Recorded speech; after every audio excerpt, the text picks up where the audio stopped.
ہم لاتے ہیں ٹاپ نیوز، آپ کے فیوریٹ ٹاک شوز اور انلمیٹڈ انٹرٹینمنٹ صرف یوٹیوب پر۔ اگر آپ نے ابھی تک ہمارا چینل سبسکرائب نہیں کیا تو ابھی سبسکرائب کریں اور بیل آئیکن کو کلک کر کے ہماری لیٹسٹ ویڈیوز کے بارے میں اپڈیٹ جانیں۔ سبسکرائب کیجئے اور ہم آپ کو لیے چلیں گے آپ کی فیوریٹ ویڈیو پر۔ ایک حدیث البتہ صحیح ہے، صحیح سند کے ساتھ، فضائل صحابہ کتاب ہے، احمد بن حنبل کی یہ روایت میں نے وہ 72 حدیث میں بھی شامل کی ہے کہ سیدنا علی رضی اللہ تعالیٰ عنہ کہتے ہیں کہ میری وجہ سے 2 گروہ گمراہ ہوں گے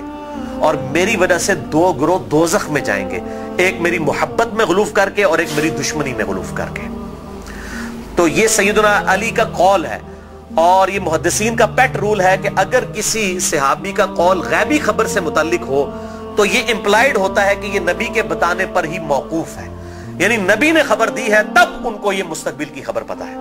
ورنہ نبی کے علاوہ تو کسی کے پاس علم غیب نہیں نہ ہوتا اللہ تعالیٰ کی طرف سے۔ کوئی اور شخص تو یہ دعویٰ نہیں کر سکتا میرے اوپر وہی نازل ہوتی ہے۔ تو نبی کو جتنا اللہ تعالیٰ علم غیب دیتا ہے، غیب پر اطلاع دیتا ہے، وہ امت تک پہنچا دی جاتی ہے۔ تو سیدنا علی جب یہ قول بیان کر رہے ہیں تو یقیناً یہ موقوف ہے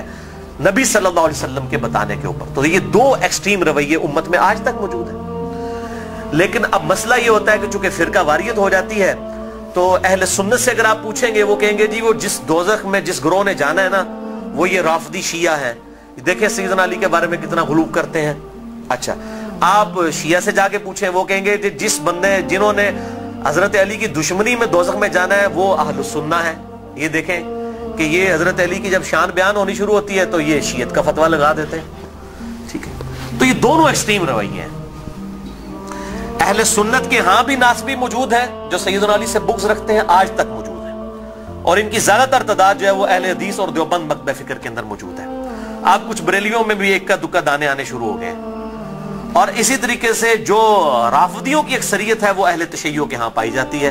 جو کہ سیدنا علی کے بارے میں غلو کرتے ہیں۔ اہل سنت کا درمیان میں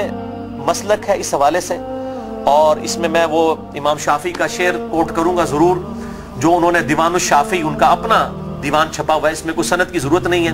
اور تمام ائمہ محدثین نے اپنی حدیث کی کتابوں میں اس قول کو نقل کیا ہے، اسماء الرجال کی کتابوں میں اس قول کو نقل کیا ہے۔ امام ذہبی رحمہ اللہ نے جو امام ابن تیمیہ کے شاگرد ہیں انہوں نے بھی نقل کیا، امام ابن تیمیہ نے بھی نقل کیا، اور امام ابن کثیر نے بھی، اور باقی سارے ائمہ نے، ابن حجر اسقلانی نے بھی، کہ امام شافعی فرمایا کرتے تھے ان کان رفضا حب آل محمد صلی اللہ علیہ وسلم، اگر آل محمد کی محبت کا نام رافضی یا شیعہ ہونا ہے فَلْيَشْهَدِ الثَّقَلَانِ أَنِّي رَافِضِي، تو جنو انس گواہ ہو جاؤ اس بات پہ کہ میں رافضی ہوں۔ کہ اگر سیدنا علی سے محبت کا نام شیعہ ہونا ہے اور تم مجھے بلیم کرتے ہو کہ میں علی سے محبت کیوں کرتا ہوں، آل محبت سے محبت کیوں کرتا ہوں، اس کی بنیاد پہ تم مجھے شیعہ کہتے ہو، تو گواہ ہو جاؤ میں شیعہ ہوں۔ اور میں نے اس میں پھر ایڈ کیا کہ اگر آج امام شافعی زندہ ہوتے تو میں کہتا کہ شیخ صاحب آپ میرے بھی کچھ اشعار اس میں ایڈ کر لیں۔ آپ نے تو کہا نا کہ اگر اہل بیت کی محبت کا نام رافضی یا شیعہ ہونا ہے تو میں ہوں رافضی، تو میں یہ کہتا ہوں کہ اگر نبی صلی اللہ علیہ وسلم کی محبت کا نام اگر وہ غلوف کے درجے میں نہ ہو، بریلوی ہونا ہے تو میں بریلوی ہوں۔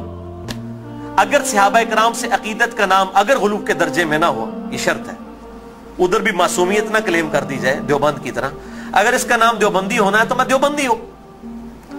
اور اگر کتاب و سنت کے منہج کو اور اجماع کو حجت مانتے ہوئے فائنل اتھارٹی ماننا اور اس کے مقابلے پر کسی کی بات کو حجت نہ سمجھنا اہل حدیث ہونا ہے تو میں اہل حدیث ہوں۔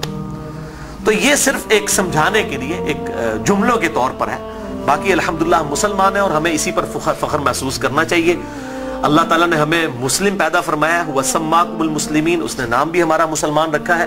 ہمیں اسی پہ فخر محسوس کرنا چاہیے۔ باقی جو یہ فکر کی بات ہوتی ہے،